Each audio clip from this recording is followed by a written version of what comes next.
नमस्कार। आज की कहानी है साया। शंभू ने कहा, तुम मुझे कल सिनेमा देखने के लिए 4 आने दे देना। माँ यह सुनकर डर गई। कैसे यह लड़का? वह पिछले 6 महीने से इस फिल्म के बारे में सोच रही थी। लोग यह जानते हुए कि वे अब इस दुनिया में नहीं हैं, कैसे इस फिल्म में उन्हें देख पाएंगे। उसे हल्की सी यह भी आशा थी कि फिल्म के निर्माता उसकी भावनाओं का ध्यान रखते हुए अभी यह फिल्म रिलीज़ नहीं करेंगे। लेकिन जब उसने देखा कि फिल्म का प्रचार करने के लिए गाजे बाजे के साथ सड़क पर जुलूस निकलना शुरू हो गया है, जिसमें सबसे आगे उसके पति की बहुत बड़ी तस्वीर चल रही है, तो पहले तो उसने सोचा कि कुछ दिन के लिए कहीं बाहर चली जाए। लेकिन यह उपाय बहुत व्यवहारिक न होने से उसने यह विचार छोड़ दिया। अब फिल्म सिनेमा घरों में लगने वाली थी। अब उसके घर से 3 सड़कें पार करके वहां बने सिनेमा में उसके पति हर रोज़ 6 घंटे बोलते, चलते, गाते दिखाई पड़ने वाले थे। शंभू बहुत खुश था। उसे लग रहा था कि उसके पिता सचमुच वापस आ रहे हैं। माँ, तुम भी पिक्चर देखने नहीं चलोगी? उसने पूछा। नहीं, प्लीज़ माँ, तुम्हें चलना चाहिए। माँ उसे समझाने की कोशिश करने लगी कि उसके लिए यह फिल्म देखना क्यों असंभव है। बच्चे ने उसके तर्कों का जवाब तर्क से ही दिया। कहा, असंभव क्यों है माँ? क्या तुम उनके फ़ोटो घर में नहीं देखती? और यह बड़ा सा फ़ोटो दीवार पर जो लगा है, लेकिन ये फ़ोटो न बात करते हैं, न चलते फिरते और गाना गाते हैं। फिर भी जिंदा फ़ोटो से तुम्हें ये फ़ोटो ही ज़्यादा पसंद है। शंभू का दूसरा दिन बड़ी उत्तेजना में बीता। क्लास में जब भी टीचर उसकी तरफ से नज़र हटाकर दूसरी तरफ देखता, वह बगल में बैठे लड़के से फुसफुसा कर कहता, मालूम है, इस पिक्चर में काम करने के लिए पिताजी को 10,000 रुपये मिले थे। कल मैं यह पिक्चर देखने जा रहा हूँ, तुम भी चलो ना। तुम कुमारी देखने जाओगे? चिढ़कर लड़के ने कहा। उसे तमिल फिल्मों से नफरत थी। मैं तो उधर से गुजरूंगा भी नहीं। यह दूसरी फिल्मों जैसी नहीं है। पिताजी हर रात हमें उसकी कहानी पढ़कर सुनाते थे। बड़ी अच्छी कहानी है। यह उन्होंने खुद ही लिखी थी। लिखने और एक्टिंग के उन्हें 10,000 रुपये मिले थे। तुम चलना चाहो तो मैं तुम्हें ले चलूँगा। कह दिया ना, मैं तमिल फिल्में नहीं देखता। यह और फिल्मों जैसी नहीं है, अंग्रेजी फिल्मों जैसी ही अच्छी है। लेकिन शंभू का दोस्त अपने इरादे पर अटल था। शंभू को अकेले ही देखने जाना पड़ा। यह तमिल फिल्मों में नया प्रयोग था। कहानी आधुनिक और गाने बहुत कम थे। यह एक युवा लड़की कुमारी की कहानी थी, जिसने 14 साल की उम्र में शादी करने से मना कर दिया था, जो यूनिवर्सिटी में पढ़ना और अपना करियर बनाना चाहती थी, जिसे इसलिए उसके पिता ने निकाल दिया था, लेकिन बाद में माफ़ कर दिया था। शंभू चवन्नी वाले क्लास में बैठा बेचैनी से पिक्चर शुरू होने का इंतज़ार कर रहा था। 6 महीने से उसने पिता को नहीं देखा था।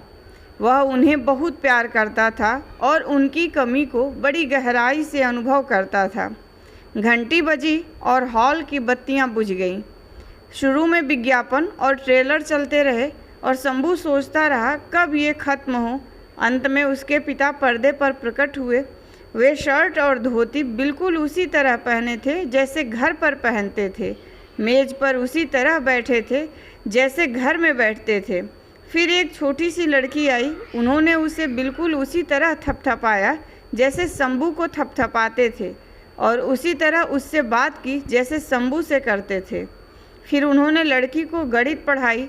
उसके घुटनों पर स्लेट थी। वे लिखने लगी, एक गाड़ी वाला 1 मील के 2 आने लेता है, रामा के पास 3 आने हैं, इसमें वह कितने मील ले जाएगा? लड़की की समझ में नहीं आया और वह पेंसिल चबाने लगी। पिताजी को गुस्सा आने लगा। शंभू यह देखकर कहने लगा, जवाब दो कुमारी, नहीं तो पिताजी थप्पड़ लगा देंगे। मुझे इसका तुमसे ज़्यादा अनुभव है।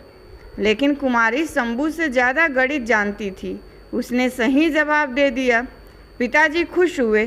शंभू भी जब कभी सही जवाब निकाल दे लेता था तब वे कितने खुश होते थे, उछल ही पड़ते थे। उसे वह घटना याद हो आई जब उसने तुक्का भिड़ाया था, लेकिन जवाब सही निकला था। पहेली एक टब के बारे में थी जिसमें ऊपर नल से पानी भर रहा है लेकिन नीचे से वह चूह भी रहा है। जब उसने जवाब में बताया कि टब पूरा भरने में 3 घंटे लगेंगे तो पिताजी कुर्सी से उछल पड़े थे। फिल्म खत्म हुई और हॉल में रोशनियां जल उठीं। शंभू ने पीछे मुड़कर प्रोजेक्टर को देखा जिसमें अब पिताजी गायब हो गए थे। पिता के बिना अब उसे दुनिया खाली लगने लगी। वह घर लौट पड़ा। माँ दरवाजे पर खड़ी इंतज़ार कर रही थी। बोली, बहुत देर कर दी, अब 9 बजे हैं। पिक्चर और लंबी होती तो मुझे और अच्छा लगता। तुम्हारी सोच गलत है माँ, तुम्हें पिक्चर देखनी चाहिए। खाना खाते हुए वह बोलता ही रहा।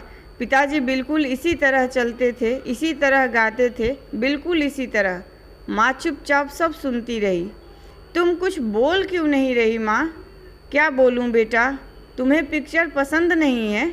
उसने जवाब नहीं दिया, उल्टे पूछने लगी, तुम कल फिर यह पिक्चर देखने जाओगे? ज़रूर जाऊँगा, जा सका तो जब तक पिक्चर चलेगी जाता रहूँगा। तुम मुझे रोज़ 4 आने देती रहोगी? दूंगी। रोज़ दोनों शो देखें तो भी दोगी? दोनों नहीं, दोनों देखोगे तो पढ़ाई का क्या होगा? एक दिन तुम भी ज़रूर चलना माँ। हरगिज़ नहीं, मैं नहीं जाऊंगी। अगले 1 हफ्ते तक हर रोज़ शंभू 3 घंटे पिता के साथ रहता और शो खत्म होने पर बहुत दुखी होता। रोज़ का यह अलगाव उसे अच्छा न लगता। वह तो दोनों शो देखना चाहता था, लेकिन माँ पढ़ाई को ज़रा ज़्यादा ही महत्व देती हैं। समय बहुत कीमती होता है, यह बात माँ नहीं समझती। पढ़ाई तो फिर भी कर ली जाएगी, पर पिता तो फिर नहीं आएंगे। उसे उन लोगों से हमदर्दी होती जो रात को पिक्चर देखने आते थे। बेटे के बार बार आग्रह करने पर माँ ने आखिरी दिन पिक्चर देखना स्वीकार कर लिया। दोनों रात का शो देखने गए। वह औरतों के क्लास में बैठी। पिक्चर देखने के लिए उसे बहुत हिम्मत जुटानी पड़ी थी। जब तक पर्दे पर ट्रेलर और विज्ञापन दिखाए जाते रहे वह आराम से देखती रही, लेकिन जब पिक्चर शुरू हुई तो उसका दिल तेज़ी से धड़कने लगा। उसका पति पर्दे पर अपनी बीवी से बात करता, बच्ची के साथ खेलता, गाता, चलता फिरता, कपड़े पहनता, बिल्कुल वही कपड़े, वही आवाज़, वही गुस्सा, वही खुशी। ये सब चीज़ें उसके लिए बहुत क्रूरतापूर्ण सिद्ध हो रही थीं। उसने कई दफ़ा आंखें बंद की, लेकिन एक विशेष आकर्षण उसे पिक्चर से जोड़े रहा। दुख और कष्ट का भी अपना आकर्षण होता है। फिर एक दृश्य आया जिसमें वह कुर्सी पर बैठा अखबार पढ़ रहा है। कितने ध्यान से वह अखबार पढ़ता था, बिल्कुल डूब ही जाता था उसमें। और शादी की ज़िंदगी में कितनी दफ़ा वह उससे इसके लिए लड़ी झगड़ी थी। आखिरी दिन भी खाने के बाद वह कैनवास की कुर्सी पर इसी तरह अखबार पढ़ रहा था। उसके हाथ में अखबार था और यह देखते ही वह अपना आपा खो बैठी थी। तुम और तुम्हारा अखबार, इससे अच्छा है कि मैं कहीं जाकर सो जाऊं। और यह कहकर वह चली गई थी। जब लौटी तो देखा कि वह कुर्सी पर लुढ़क गया है और अखबार से उसका यह दृश्य वह बर्दाश्त नहीं कर सकी। वह सुबकने लगी। शंभू दूसरी तरफ मर्दों की क्लास में बैठा पिता के अखबार पढ़ने का दृश्य देखकर खुश हो रहा था। अब लड़की आएगी और पूछेगी कि क्या पढ़ रहे हैं। फिर और भी बहुत से सवाल करने लगेगी जिनसे परेशान होकर पिता चिल्ला कर कहेंगे, कुमारी यहाँ से जाओ, नहीं तो मैं तुम्हें बाहर फेंक दूंगा। यह लड़की नहीं जानती थी कि पिताजी से कैसे व्यवहार करना चाहिए, इसलिए वह उसे अच्छी नहीं लगती थी। शंभू इंतज़ार ही कर रहा था कि पिताजी लड़की को डांटें। तभी उसे औरतों के दर्जे से रोने की आवाज़ सुनाई पड़ी। इसी के साथ लोगों के उठने और चिल्लाने की आवाज़, बत्तियां जलाओ, किसी का एक्सीडेंट हो गया है। शो रोक दिया गया। लोगों में हलचल मच गई। पिक्चर रुक जाने से शंभू को अच्छा नहीं लगा, पर वह पीछे घूमकर देखने लगा कि क्या हुआ है। उसने देखा कि उसकी माँ को लोग ज़मीन से उठा रहे हैं। वह चीखा, यह तो मेरी माँ है, क्या वह भी मर गई? वह कूद कर पीछे गया और रोने लगा। किसी ने उसे दिलासा दिया, इसे कुछ नहीं हुआ है, सिर्फ बेहोश हो गई है, ज़्यादा शोर मत करो। लोगों ने उसे बाहर निकाला और ज़मीन पर लिटा दिया। रोशनियां फिर बुझ गईं। लोग हॉल में वापस लौट गए और पिक्चर शुरू हो गई। थोड़ी देर में माँ ने आंखें खोली और वह उठकर बैठ गई और बोली, घर चलते हैं। ठीक है, शंभू ने कहा। वह एक गाड़ी ले आया और सहारा देकर माँ को उसमें चढ़ा दिया। जब वह खुद उसमें चढ़ रहा था, हॉल में से डायलॉग सुनाई पड़ा, कुमारी जाती हो या नहीं? नहीं तो मैं तुम्हें बाहर करूं। शंभू का दिल भारी हो आया और वह रो पड़ा। उस पर अपनी माँ की स्थिति का और इसका कि उसके लिए पिता की आवाज़ सुनने का यह आखिरी दिन है, दोनों बातों का बहुत असर पड़ा। दूसरे दिन से नई पिक्चर लग रही थी। धन्यवाद। कहानी पसंद आई हो तो लाइक कीजिए, शेयर कीजिए और प्लीज़ मेरे चैनल को सब्सक्राइब कीजिए।